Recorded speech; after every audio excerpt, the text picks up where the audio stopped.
Meus amigos, boa noite e a paz do Senhor. Hoje nós estamos iniciando este grande projeto do Coração de Deus e agora nós estamos colocando aí em andamento, que é o nosso podcast Segunda de Paz. Eu sou o Bispo André Carlos, estou acompanhado do meu irmão Paulo César. Boa noite a todos, Deus abençoe. Hoje iniciamos aqui esse projeto, né? Gostaríamos de agradecer meu irmão também, que Deus colocou isso no coração dele. E é isso. Estamos aqui com a presença também do nosso bispo, Davi Gilberto. Gostaria de agradecer a todos que estão nos escutando, nos ouvindo e que também depois pode assistir esse podcast. Então, como meu irmão Paulo falou, nós estamos com muita alegria recebendo o nosso bispo, Davi Gilberto, presidente da Missão Evangélica do Brasil, meu bispo. Com muita alegria estamos recebendo nesta noite. Meu bispo, a paz do Senhor. A paz do Senhor, meu irmão, meu amigo, meu companheiro, pastor, bispo André Carlos, meu querido amigo Paulo César. Que bom estarmos reunidos aqui esta noite com esses nossos amigos que estão conosco aí já linkados conosco, e tantos outros que vão também participar desse podcast. Que seja um encontro frutífero, né? E que gere muitas bênçãos para as nossas vidas e para as vidas daqueles que participarem. Amém. A gente está caminhando junto, meu bispo, há 16 anos já. E a gente, no meu caso, eu vejo, eu ouço nosso bispo João Gualberto, nosso bispo primaz, ele de uma maneira bem sucinta contar o início da trajetória do Senhor, da infância. Eu gostaria que o senhor falasse para a gente, né? Como é que tudo começou? Eu lembro que ele conta que aos 6 anos o senhor já ministrava a palavra. Conta para nós um pouquinho da infância do senhor na igreja. Eu costumo dizer que eu sou um privilegiado no sentido de ter tido a oportunidade de nascer num lar evangélico, e não só num lar evangélico, mas num lar evangélico que segue os princípios do evangelho. Eu acho que esse ponto é importante nós salientarmos. Não adianta a gente ter uma profissão de fé e não porfiarmos por ela, não lutarmos por ela, não obedecermos, não seguirmos, não é? E Deus me deu essa oportunidade, esse privilégio de nascer num lar evangélico e ser criado, né, nos princípios e na administração do Senhor. Salomão escreve-nos em Provérbios, no capítulo 22, versículo 6, ensina o menino no caminho em que deve andar. Então, a instrução, a orientação bíblica não é apontar o caminho, é estar no caminho para que os filhos então possam seguir o caminho. E meus pais não são perfeitos, como ninguém é perfeito, mas tiveram este cuidado, não só com a minha vida, mas com a vida dos meus irmãos, de nos ensinar, né, nos caminhos do Senhor. Então fomos criados nessa orientação, e Jesus, por sua misericórdia, ele, aos 6 anos de idade, me batizou com o Espírito Santo. A gente já vinha sendo ensinado e sendo orientado, uma casa com culto doméstico, diário. E numa viagem ao estado de Minas Gerais, lá em Padre Fialho, que você conhece bem, era uma cidade, era um lugarejo ainda pequenininho, não tinha nem luz, não tinha água encanada, era poço, as ruas de barro. E a missão chegou ali em Padre Fialho em 1971, numa época muito difícil. E eu, com 6 anos, lá pelos idos de 77, meu pai, numa das suas viagens, àquela cidade, sempre nos levava juntos. E ao chegar ali para agradecer ao Senhor, Jesus me batizou com o Espírito Santo. E a partir dali foi um desenvolver, né? Um desenvolver ministerial. A gente começou já a pregar a palavra de Deus, criança ainda, pequenininho. Meu pai colocava uma cadeira atrás do púlpito, colocava aí em cima da cadeira e um microfone na mão, falava um bocado embolado, um bocado de bobagem, mas saía, né? Ia falando e graças a Deus, o Senhor foi nos sustentando, nos guardando na nossa infância, já envolvido com as coisas de Deus. Na adolescência, aos 11 anos, eu passei pelas águas e comecei a me envolver, fui envolvido e me envolver, né? Com o trabalho do Senhor, trabalho infantil, depois adolescentes, jovens, e estamos aí, pela misericórdia de Deus, durante todos esses anos, servindo ao Senhor, guardados pelo Senhor. O senhor também é psicólogo, né? Sim. E o senhor exerceu por um tempo essa profissão, né? E quando é que o senhor entendeu que o Senhor estava chamando, o Senhor nosso Deus estava o chamando meio que integralmente para o ministério, direcionado para o ministério, entendendo que hoje não, já há algum tempo o senhor já não, mesmo como psicólogo, o senhor já não exerce. Na verdade, propriamente exercendo a psicologia em consultório, eu nunca cheguei a exercer, porque quando eu fui fazer a faculdade de psicologia, eu já estava no ministério, né? Jesus me chamou muito novo. Eu até tentei enveredar por outros caminhos, mas muito novo fui chamado para o ministério, fui para o seminário. Quando voltei, já me engajei direto na obra. Durante 12 anos, eu ainda tive uma atividade secular, mas na área de administração, na área de contabilidade, que também é uma formação que eu tenho. Mas depois de 12 anos, o ministério já absorveu toda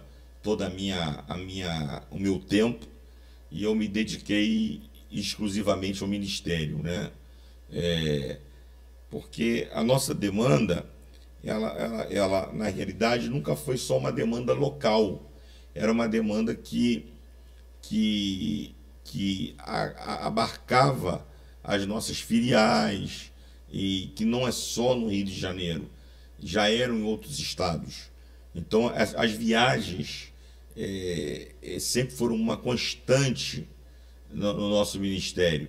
Então a gente ficava 3, 4, 5 dias fora e atendendo as nossas próprias igrejas. Eu nunca não era nem para atender convites, né, de outras igrejas, mas as nossas próprias igrejas tinham essas demandas, que eu já ajudava o meu pai na liderança da denominação, né?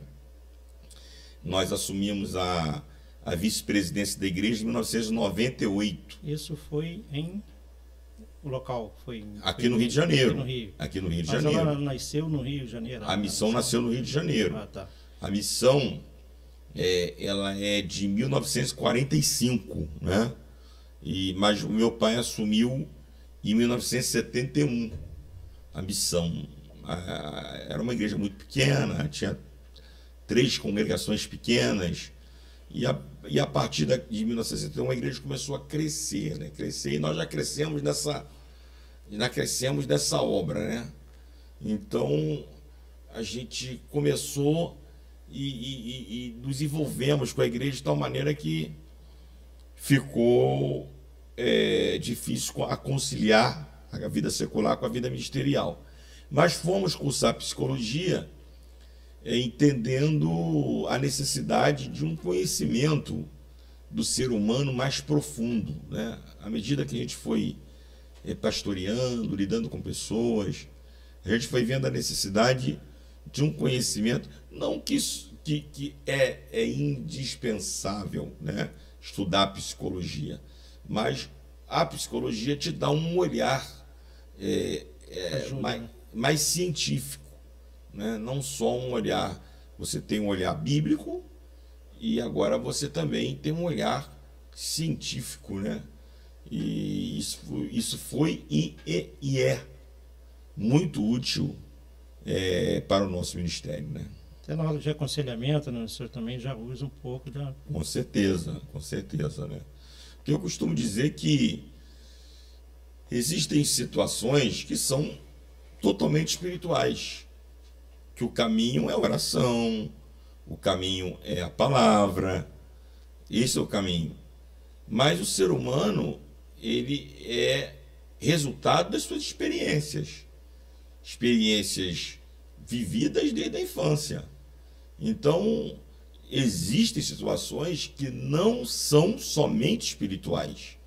São situações que passam pela questão psicológica, né? Passam pela questão neuronal e muitas até pela questão psiquiátrica. Então, se você não souber discernir uma coisa da outra, você acaba tratando exclusivamente como espiritual algo que não é só espiritual. E a gente tem visto muitas pessoas, até dentro das nossas igrejas, padecendo, não é? Quantos casos de suicídio que nós temos tomado conhecimento aí no nosso meio. E eu tenho certeza que são pessoas que muitas vezes buscaram socorro para as suas demandas e encontraram alguém que tratou tudo como espiritual. Não teve esse olhar voltado para a questão psicológica e muitas vezes para a questão psiquiátrica. Então é preciso a gente colocar cada coisa no seu lugar, né? E o que é espiritual é espiritual. Agora, o que é psicológico tem que ser tratado com psicólogo. O que é psiquiátrico tem que ser tratado com psiquiatra. Então nós precisamos ter um conhecimento. É por isso que eu volto a dizer, mesmo que o pastor não tenha a formação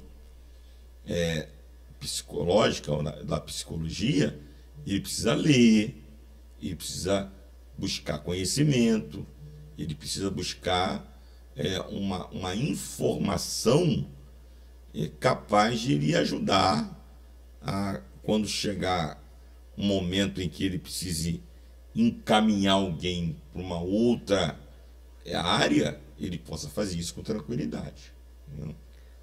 Entendeu? Hoje se fala mais acerca desses assuntos, né? Sim. Já foi muito mais fechado. Um tabu grande. E hoje se fala mais, né? Estava pensando, eu conheci o Senhor, para mim, assim, no dia que eu fui à igreja, a missão, a sede, naquela ocasião, lhe faltou um baterista, o Senhor estava tocando. O senhor também é músico, né? E prega já há muito tempo. O senhor também vem de um tempo em que a gente tem uma primeira linha de pregadores, uma geração, dentre o Idecaso Takayama, e dentre os Napoleão Falcão, e depois vem uma outra linha, que é o Gilmar Santos, uma outra geração. O senhor é mais ou menos dessa geração. Quando é que o senhor entendeu que o caminho não era itinerância e era um caminho de pastorear, de ser pastor local, de pastorear ovelhas, pastorear a igreja? Como é que o senhor entendeu isso? Eu acho que a chamada de Deus, ela vai se desenrolando, se descortinando na tua vida com o tempo.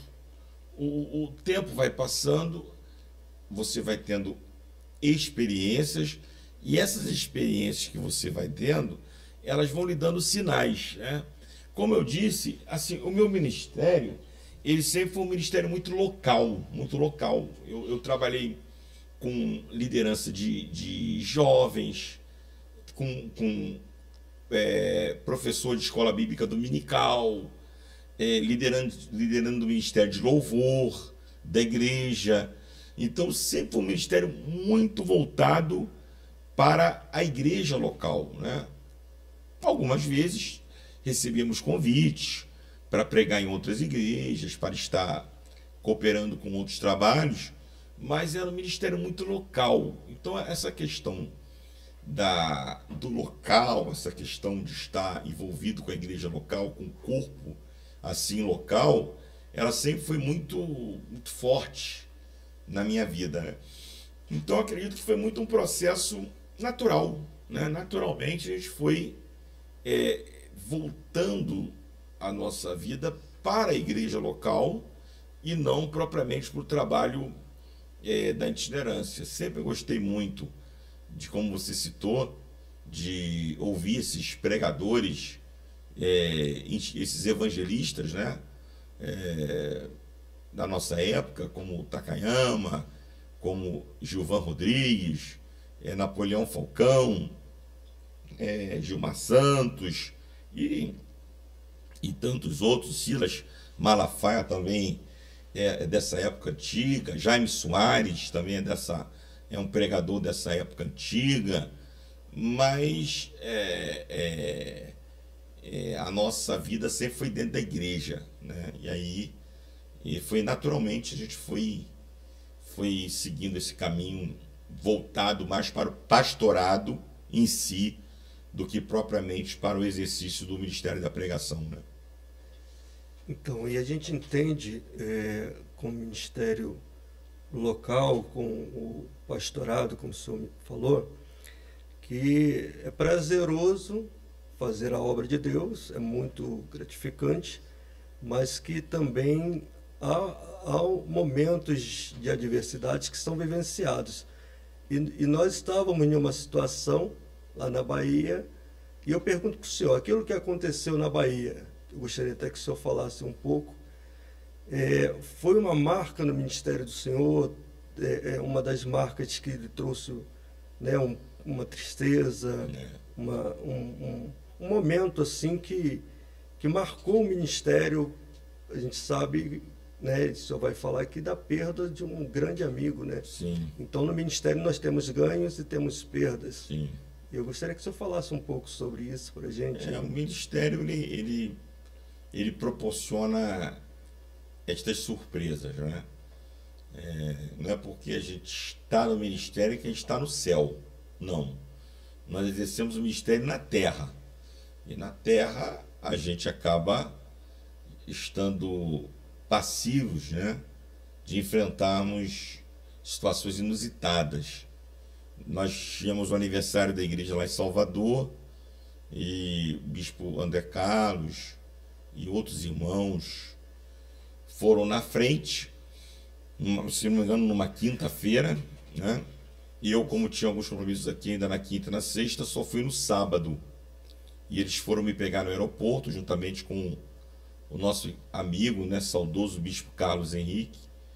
E do aeroporto fomos para a casa do pastor Rubens, lá em Salvador. E antes do almoço nós fomos na praia, que fica ali, ficava a 5 minutos da casa, não para tomar banho, mas fomos para conversar, para desaparecer um pouquinho. E o bispo Carlos Henrique então resolveu entrar na água para tomar um banho, mas não estava longe da margem, né? Estava assim a uns 20, 30 metros no máximo da margem dali da praia. E eu e o bispo André Carlos ficamos aqui na areia conversando e ele nadando. E a gente conversando aqui e ele nadando. Daqui a pouco ele sumiu, desapareceu. E mais alguns irmãos que estavam ali, cadê o bispo Carlos Henrique? Cadê o bispo Carlos Henrique? E aí o pessoal que estava ali jogando frescobol pulou na água e conseguiu achar, tirar. E lamentavelmente ele veio a óbito ali na nossa frente. E esse bispo, ele tinha quanto tempo já de missão? Já estava conosco há uns 15 anos. Estava uns 15 anos conosco. Era um irmão, um amigo, um parceiro. Era um homem que viajava com a gente para todos os lugares, nunca nos deixava sozinho. Um homem acostumado com mar, com água, foi criado em Ipanema. E a gente até depois, pelo laudo, né, e as conclusões que a gente chegou, ele teve um mal súbito ali na água e acabou ali Jesus o recolhendo, né? E isso para a gente nos marcou muito, porque nós estávamos ali para a obra de Deus, né? Para fazer a obra de Deus, o povo nos esperando. E foi uma experiência muito dolorosa de comunicar a família, esposos, filhos. E essa experiência até hoje, né, ela marca, ela dói, porque foi algo súbito. Não que a gente duvide da mão de Deus, nem da capacidade que Deus tem, que é o nosso Deus onipotente, né, todo-poderoso, de dar o livramento, mas a gente sente como sentimos, né? Então, a gente no ministério passa por essas experiências, né? Logo depois, Bispo Carlos Henrique foi em novembro de 2015, mais ou menos em maio de 2016, o Bispo Jandaí, né, um outro bispo nosso, na época com 46 anos, sofreu um infarto fulminante na sala da casa dele. Fulminante, não teve socorro, e deixando 3 filhos pequenos. Então, todas essas experiências acabam, de alguma maneira, marcando, né, as nossas vidas. Mas Paulo, ele fala dessas experiências, né?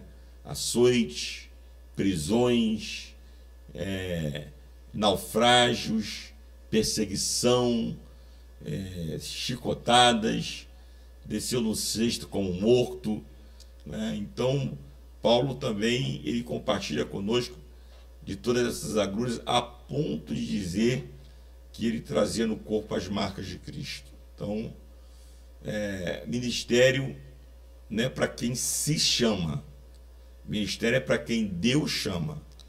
Quem tenta entrar no ministério achando que o sobrenome dele vai lhe garantir, que o tempo que ele estudou vai lhe garantir, a influência que ele tem vai lhe garantir, os amigos que ele tem vão lhe garantir, vai se frustrar.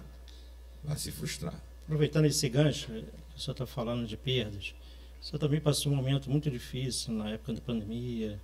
Queria que o senhor falasse um pouquinho também dessa experiência que o senhor teve, esses momentos difíceis. Sim. Eu ia lá com meu irmão, lá, né?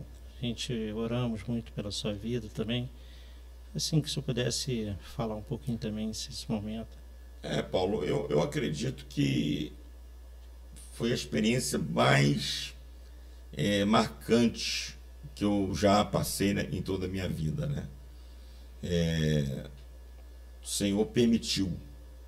Eu entendo que, e creio piamente no que o apóstolo Paulo diz aos Romanos, capítulo 8, se não me engano, é o versículo 28, né? E todas as coisas cooperam para o bem daqueles que amam a Deus, para o bem daqueles que são chamados pelo seu decreto. Então, Deus, ele permite algumas coisas na nossa vida para nos amadurecer, para nos amadurecer. Eu nunca tinha ficado um dia dentro do hospital, nunca. Tinha ido como pastor, você vai muito ao hospital, visitar pessoas até em quadros graves, mas eu nunca tinha ficado um dia no hospital, e confesso a você que eu poderia até dizer como Jó, né? O que eu mais temia me sobreveio, porque eu tinha pavor de ficar internado, tinha pavor, não tenho medo da morte, mas ficar internado, em estado grave, dependendo de médicos, remédios.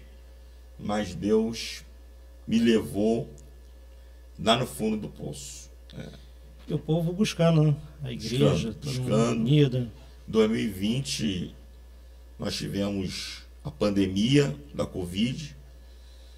Nós tínhamos ido à Bolívia numa viagem missionária e retornamos da Bolívia no dia 5 de março de 2020.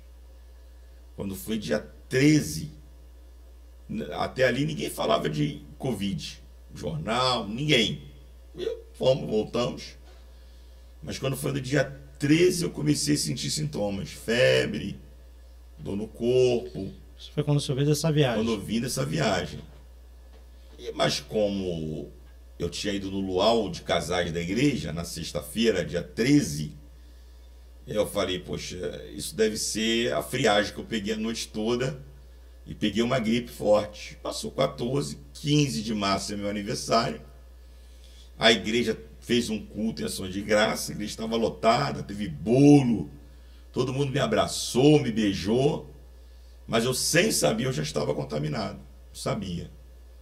Aí quando foi dia 16, veio a ordem para fechar tudo. Fechar tudo. Fecha igreja, fecha tudo. E ali eu fui piorando. E dia 20 eu fui no hospital. E quando eu cheguei no hospital e fizeram lá uma tomografia, eu estava com um pulmão todo tomado e o outro pulmão já com a metade dele tomado. Isso no dia 20. Mas conversando como eu estou conversando com vocês aqui. Não estava com essa falta de ar que todo mundo estava, não estava conversando. Colocaram um catéter nasal e me encaminharam na madrugada para o Hospital Mário Leone, lá em Duque de Caxias, que foi o hospital referência da rede no tratamento da Covid. E a ambulância já me levou, fui de ambulância. E quando eu cheguei no Mário Leone, já de madrugada, né, já na ambulância, na maca, que eu vi abrir a porta, estava escrito CTI. Aí eu falei, a situação realmente é grave, né? Mas assim, até ali, na minha mente, eu ia ficar uns 2 ou 3 dias e vir embora. Ia ser rápido, porque eu não estava com essa ânsia que as pessoas estavam relatando naquela semana. E o interessante é que o CTI estava vazio. Não tinha uma pessoa internada. Eu fui o primeiro paciente do Mário Leone, internado ali em Duque de Caxias. Entrei, botaram lá numa maca. Daqui a pouco veio a médica já com os meus exames na mão. E ela falou, olha, seu Davi, seus exames clínicos não estão bons. Sua glicose está mais de 500. Já fizemos todo tipo de medicação, não abaixa. Sua pressão está mais de 20, não abaixa. Sua saturação está caindo. Naquela altura, minha saturação já estava 78. Né? E eu quero dizer para você que não vamos ter jeito, vamos ter que te entubar. Vamos ter que te entubar. Eu tomei aquele susto, né? Então ela falou isso. Argumentei com ela, mas vem cá, vocês têm hoje medicações tão poderosas aí, modernas, não tem outra forma de resolver isso? Não tem outra forma. Protocolo é intubação. Protocolo é intubação. Ele não podia receber visita, não podia... Nada. Eu ainda falei com ela, olha, eu estou aqui sozinho, minha filha está do lado de fora, com o pastor Márcio, eles estão aí fora, então a senhora faz o seguinte, a senhora vai lá e conversa com eles, porque como é que eu vou aqui falar alguma coisa? Aí foi quando ela disse para mim, não, ninguém que está aqui dentro pode sair, ninguém que está lá fora pode entrar. A decisão tem que ser tomada agora. Agora, o senhor tem que tomar. Ninguém pode. Amanhã nós vamos comunicar a tua família. Mas agora não tem jeito. E eu falei, bom, não tem jeito, vou fazer o quê? Aí ela se afastou aí, uns 10 minutinhos. E foi o tempo que eu tive para entregar minha vida nas mãos de Deus, né? Foi o tempo que eu tive para orar. E coloquei minha vida nas mãos de Deus. E ela voltou e foi um processo. Foram 19 dias entubado. Foram 31 dias internado, 19 dias entubado. A ponto de que no 3º dia da intubação eu não vi mais nada, apagou tudo, né? No 3º dia da intubação, os médicos já chamaram a minha esposa, né, a pastora Carla, e falaram para ela: olha, o estado do seu esposo é muito grave, muito grave. Ele não responde à medicação e se a senhora crê em alguma coisa, a senhora se apega, porque o que a gente podia fazer, a gente já fez. E no campo da medicina não tem mais o que fazer. Meus rins pararam completamente, pulmão todo tomado, coração fraquíssimo. O PCR que mede a infecção no organismo já estava em 46 mil. Minha saturação foi a 3%. Meu Deus. Estava morto. Morto. Morto. Humanamente falando, não tinha saída. Mas foi como você disse. Minha esposa voltou com a notícia, conclamou o povo clamou, o povo orou, o povo jejuou, o povo buscou o Senhor. E Deus, na sua graça, na sua misericórdia, na sua soberania, eu costumo dizer que aqueles a quem Deus recolheu, recolheu por amor. E aqueles a quem Deus permitiu ficar, permitiu por amor. Ele é soberano, ele conhece, ele sabe dos propósitos, dos planos. E 19 dias depois, sem que os médicos esperassem, eu acordei. Eu acordei e comecei a melhorar imediatamente, responder a estímulos através da mão, do olhar, porque é entubado. E me deram depois, vamos tirar o tubo, aí foram tirar o tubo. E minha esposa já tinha assinado a traqueostomia, porque com 10 dias de tubo tem que fazer a traqueostomia. Minha esposa já tinha assinado a autorização para a traqueostomia, eles não fizeram, porque a traqueostomia ela tem uma grande chance de prejudicar as suas cordas vocais, você nunca mais a tua voz voltar ao normal. E aí eles não fizeram, mas mesmo assim, quando tiraram o tubo, fizeram alguns testes comigo para saber se iam precisar fazer a traqueostomia. Me deram um copo de água para tomar, eu tomei, me fizeram algumas perguntas, mesmo com a voz embolada eu respondi. E glória a Deus, cara. 31 dias depois, eu saí do hospital completamente recuperado, sem nenhuma sequela, para a glória, desculpa, para a glória do Senhor, completamente recuperado. Então foi uma experiência dolorosa, mas que contribuiu muito para a minha edificação e para a edificação do povo de Deus, né? Daqueles que oraram, de saber que nós servimos a um Deus que responde às orações. Amém. Interessante é que no mesmo período nós tivemos outro bispo. Exato. O bispo Irapuano também vivenciando a mesma situação. A mesma situação, né? Mesma situação. Ele é médico, né?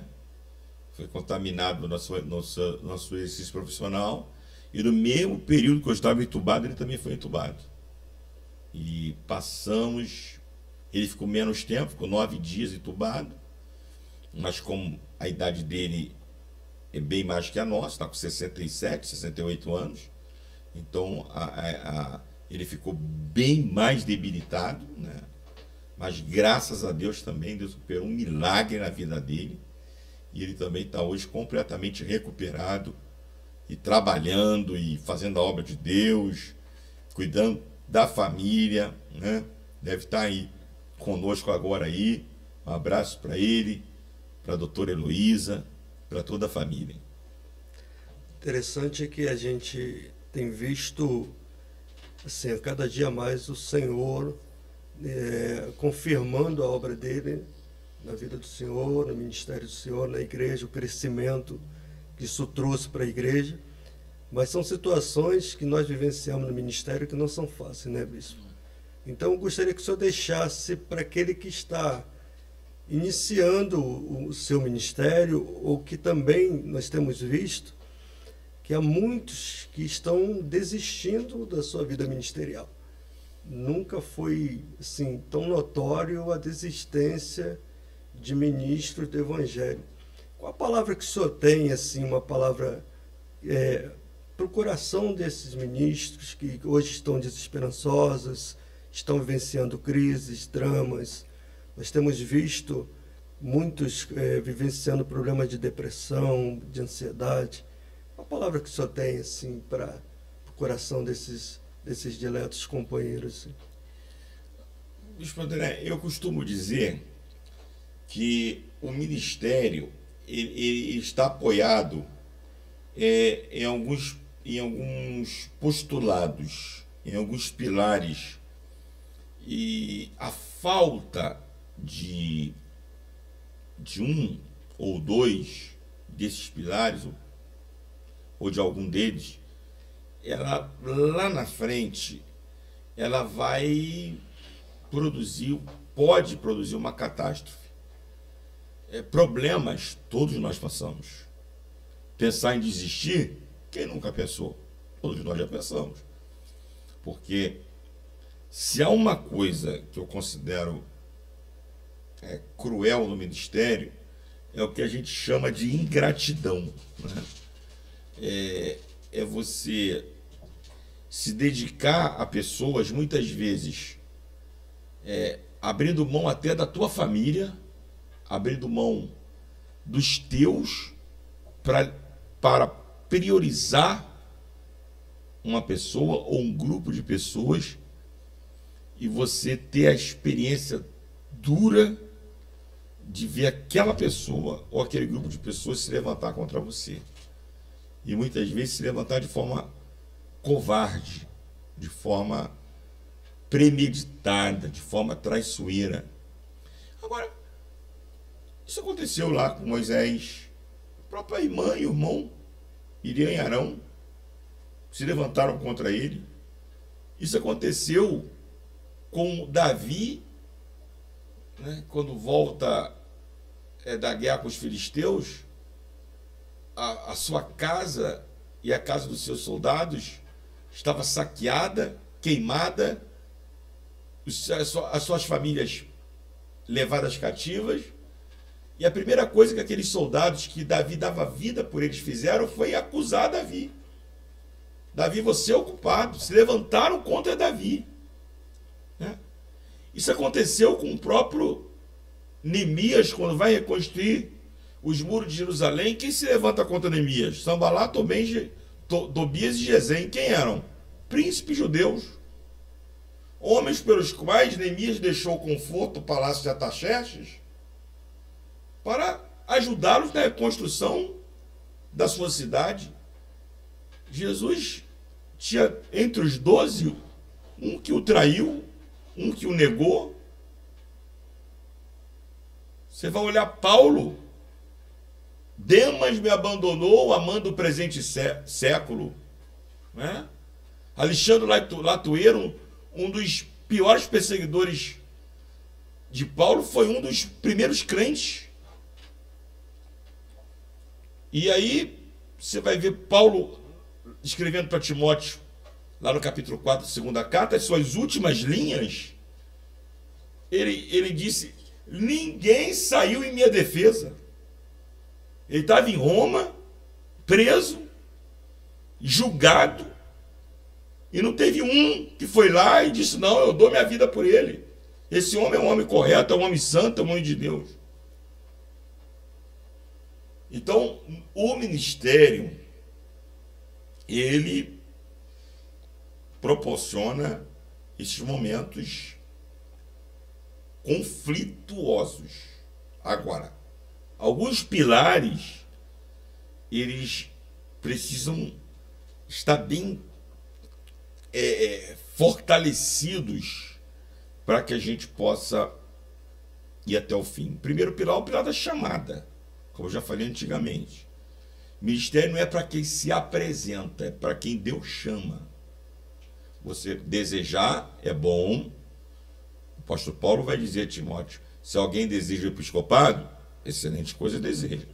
Convém, porém, que o bispo seja. Então tem uma série de qualificações. Então é Deus que chama. O chamado é indispensável. Uma outra coisa: preparo. Há uma galera aí que quer ser chamada hoje e enviada amanhã. Não quer passar pelos degraus, pelo processo. Pastor Gisel Gomes diz que no ministério não existe elevador, existe escada. Deus não mostrou a Jacó um elevador, Deus mostrou a Jacó uma escada. Escada não se sobe de 2 em 2 degraus, escada se sobe degrau por degrau. Tem uma galera aí que vai lá, compra uma Bíblia 1 por 1, um terno Armani, uma gravata italiana, despreparado, um sapato de cromo alemão e acha que é pastor. Bota um anel no dedo, acha que é pastor, acha que é pregador. Aí você pergunta, qual é a sua igreja? Não tem. Você está debaixo da autoridade de que pastor? Não tem. Então o preparo, Jesus, ó, você vai lá atrás. Josué foi preparado por Moisés. Samuel foi preparado por Eli.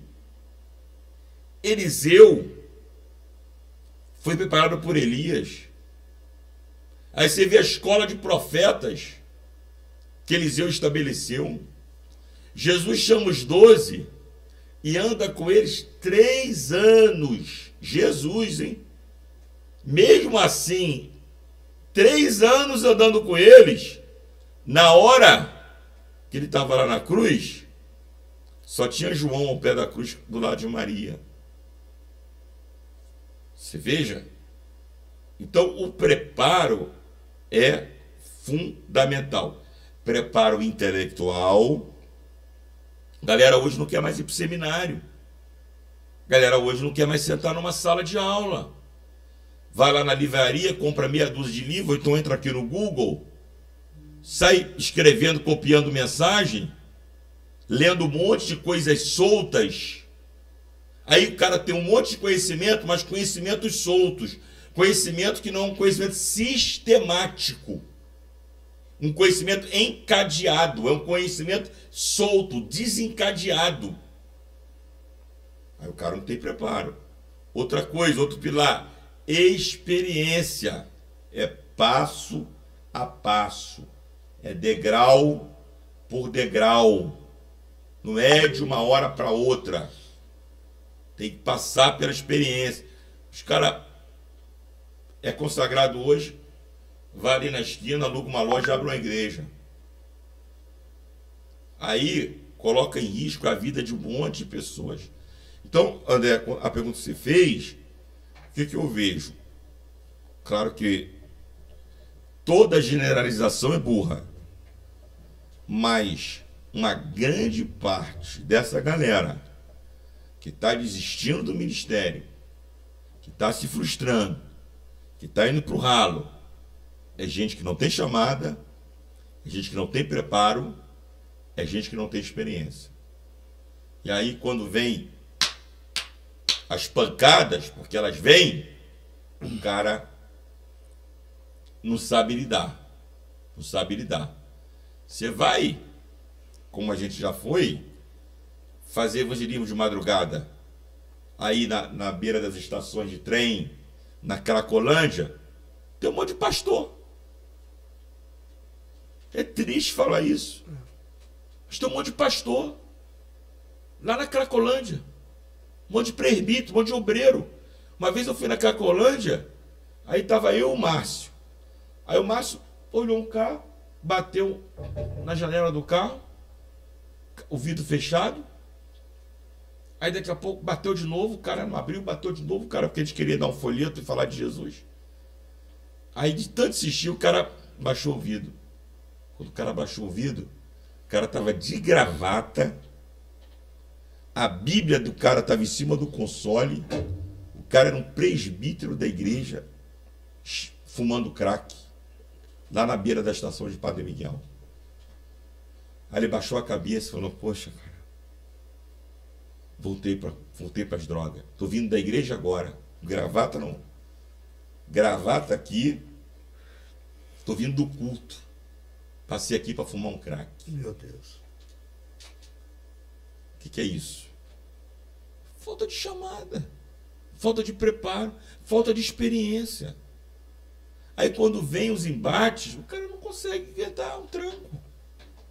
Então, um conselho que eu dou aí para a juventude, e tem muita gente chamada, não se lance ao ministério sem preparo, sem experiência, sem vida de oração, jejum, santificação. Não vai na onda desses camaradas que estão por aí, né, em cima do púlpito pregando, mas quando desce do púlpito, vivendo uma vida completamente divorciada daquilo que ele pregou. Você consegue viver assim por um tempo, mas não vai conseguir viver para sempre. Uma hora a casa vai cair. Uma vida distorcida, né? Distorcida. Sem testemunho. Porque não é o que a gente prega, é o que a gente vive. Evangelho não é o que a gente prega, evangelho é o que a gente vive. Jesus disse lá para os discípulos: e sereis minhas testemunhas. Então não é tanto o que eu prego, é o que eu vivo. E a gente está vendo uma galera aí que tem uma homilia fantástica, um vernáculo extraordinário, mas a vida dele está completamente divorciada daquilo que ele prega. Aí uma hora, meu irmão, a casa cai. O senhor acha que, pegando aí o que o senhor falou, acerca da abertura de igrejas por essas pessoas que foram citadas, ou por este grupo de pessoas que foram citadas, o que isso pode atrapalhar aqueles que trabalham de uma maneira correta, de uma maneira honesta, leal? O que isso pode atrapalhar? Essas aberturas de igrejas desordenadas, com pessoas despreparadas, o que isso pode atrapalhar? Como é que o senhor vê isso? Eu creio que na palavra de Deus, né? A Bíblia diz que o Evangelho é o poder de Deus, né, para a salvação de todo aquele que crê. Eu creio que o poder do Evangelho ele acaba transcendendo todas estas questões, né? Agora, na prática, aqui, o que a gente vê é que o que tem de gente por aí decepcionada, porque foram enganadas, abusadas, ludibriadas, porque encontraram esses falsificadores do Evangelho. E aí essas pessoas acabam desacreditando de todo mundo, generalizando. É por isso que eu disse agora, toda generalização é burra. Não é porque se tem um médico fazendo besteira, todos os médicos são ruins? Porque tem um professor fazendo bobagem, todos os professores são ruins? Lógico que não. Claro que não. Não é porque tem um pastor, o pseudo-pastor, né, fazendo bobagem, todos os pastores são ruins? Não. Mas o fato é que as pessoas acabam generalizando e aí se frustram e acabam dizendo: quero saber de igreja não. Quero saber de igreja. Aí são chamados desigrejados, né? Que acabam tendo essa desculpa aí para não estar na comunhão do corpo de Cristo. Mas aí eu digo para essas pessoas: tem mais gente boa do que gente ruim. Eu não tenho dúvida disso, não tem dúvida. Tem mais gente boa do que gente ruim. A questão é você observar, não se deixar levar pelas aparências, porque hoje a gente está vivendo no mundo da estética. Então você vale mais pelo que você tem do que pelo que você é.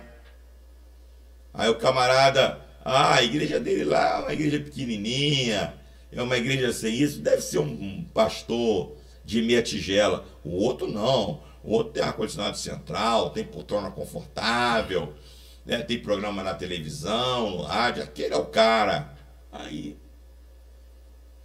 entra numa furada. Então, não se guie, né, por A, B ou C. Guie-se pela palavra de Deus. Esteja...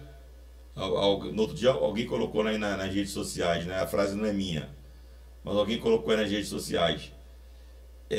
Procure uma igreja.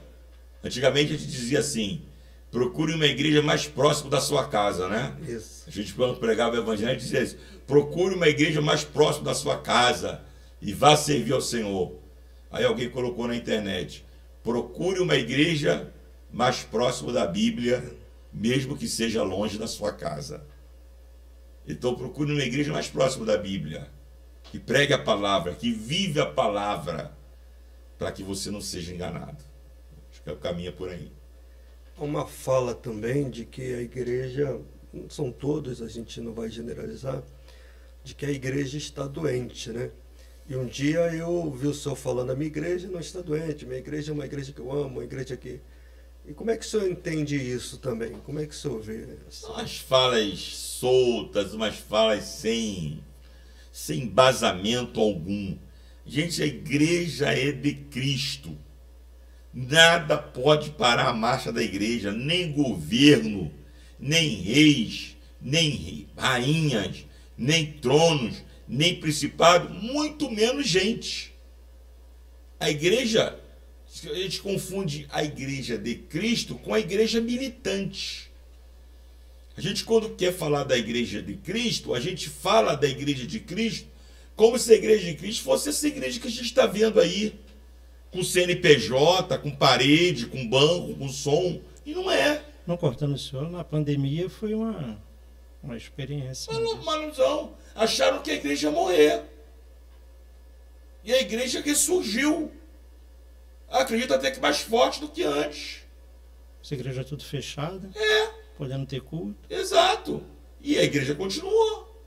A igreja apareceu as lives, os podcasts. Então, a igreja não está doente. A igreja é de Cristo. De Cristo. É Ele quem a sustenta, é Ele quem a levanta, é Ele quem a ergue, é Ele quem a movimenta. Então, doente pode estar algumas pessoas dentro da igreja. E alguns até que têm funções de destaque.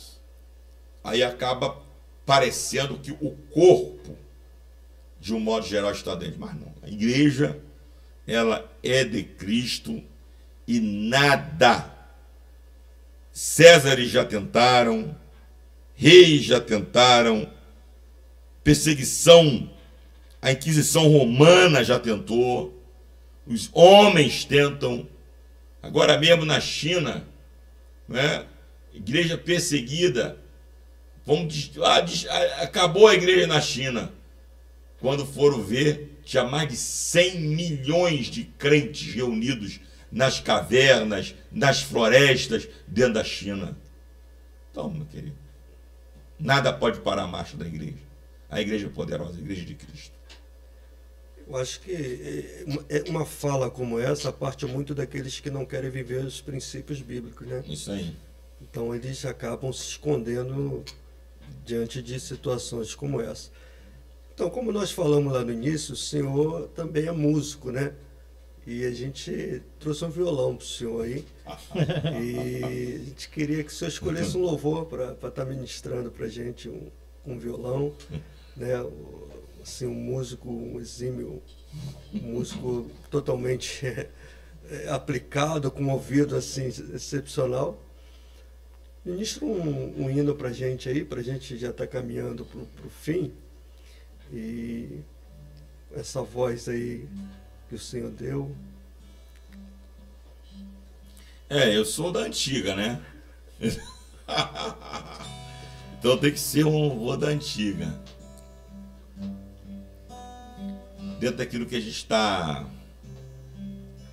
conversando, né? Sobre ministério, sobre igreja, né? Quero deixar esse louvor aí para os nossos companheiros, pastores, pregadores, você que está começando aí o ministério, Você que tá até pensando em parar, não é? Eu quero deixar essa mensagem pro teu coração nessa noite, tá?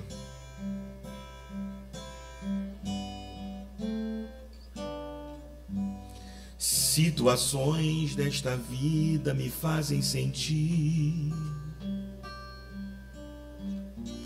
que não sou forte a ponto de até resistir. Nesses terríveis momentos, os maus pensamentos me querem levar a um extremo de vida que o meu equilíbrio se deixa enganar. Instantes que se prolongam tentando mudar tudo que já se fez novo, pois Cristo mudou. Tentando hoje trazer o que eu tento esquecer. Sou vencedor e ninguém poderá me deter, pois eu sei que jamais eu provado serei, além do que eu possa suportar. E se ainda eu cair e pensar que é o fim, Jesus me ergue e segue junto a mim. Instantes que se prolongam tentando mudar tudo que já se fez novo, pois Cristo mudou. Tentando hoje trazer o que eu tento esquecer. Sou vencedor e ninguém poderá me deter, pois eu sei que jamais eu provado serei, além do que eu possa suportar. E se ainda eu cair e pensar que é o fim, Jesus me ergue e segue junto a mim. Jesus me ergue e segue sim. Jesus me ergue e segue sim. Jesus me ergue e segue junto a mim. Jesus me ergue e segue sim. Jesus me ergue e segue sim. Jesus me ergue e segue junto a mim. Amém. Aleluia! Aleluia. Que maravilha. Maravilha. Maravilha. Meu Deus. Glória a Deus. E a gente, se quisesse discorrer também acerca do louvor, né? Levaria mais um tempo aqui falando verdade. tudo que também tem acontecido nas igrejas acerca do louvor. Nós estamos, bispo, chegando ao nosso final do nosso podcast e assim, nós estamos extremamente felizes, né? Ter o senhor aqui, o senhor é uma referência para nós, de homem de Deus, de caráter, de reputação, de liderança. Eu me sinto privilegiado por ser ovelha do Senhor, né? 16 anos caminhando juntos e estamos felizes, né, Paulo? Isso. Aproveitando a oportunidade, antes de encerrar, o nosso podcast, Segundo de Paz. Se inscreva lá no nosso canal, dá o like e o sininho também lá para poder estar recebendo as nossas notificações. E também temos com nossos patrocinadores, nossos amigos, nosso amigo Bozaniel, da Seguro... Atual Veículos. Vai aparecer aqui. Atual Proteção. E tem lá um descontinho de 50% na adesão. Tem um QR Code também vai aparecer. Não sei, depois o nosso administrador lá vai colocar. E você entrando lá, você vai ter um desconto na sua proteção veicular. E também nós temos a Multiverso, né, que é um espaço terapêutico, que é a nossa clínica que fica ali na em Bangu, na rua Jacinto Alcides. Nós estamos atendendo ali muitas crianças, né, com autismo. Nós temos visto isso crescer muito, né, bispo? E nós estamos ali atendendo muitas crianças com autismo e gostaríamos também de deixar aí o nosso contato, né? Nós ficamos ali na rua Jacinto Alcides, número 160, Bangu, amém?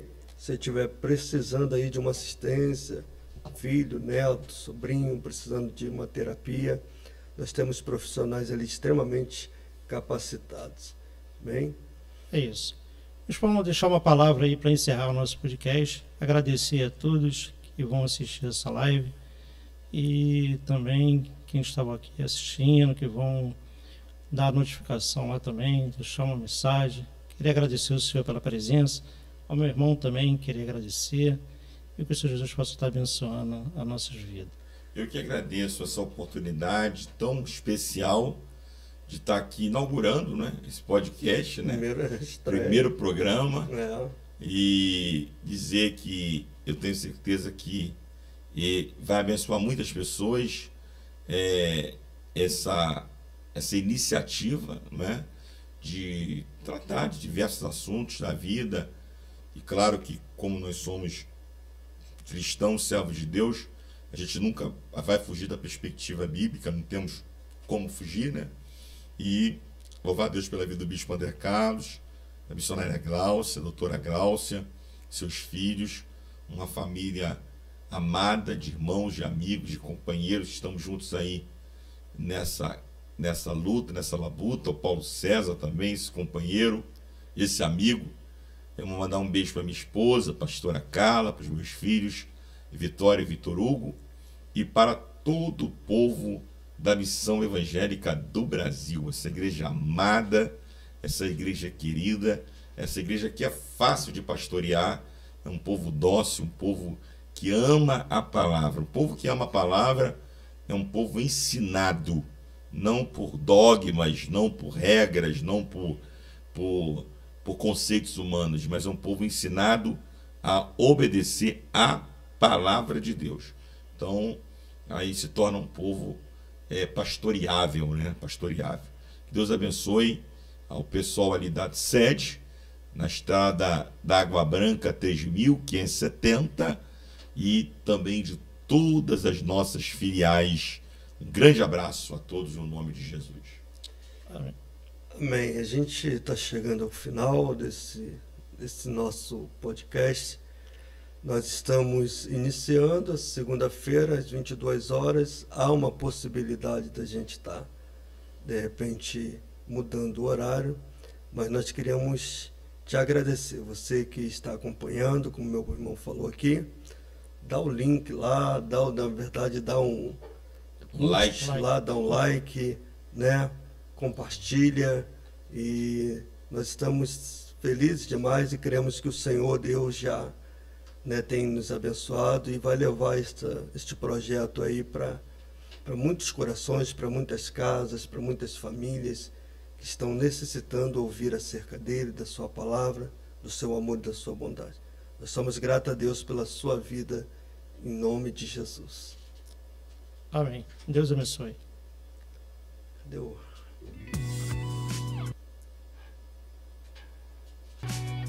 Glória a Deus.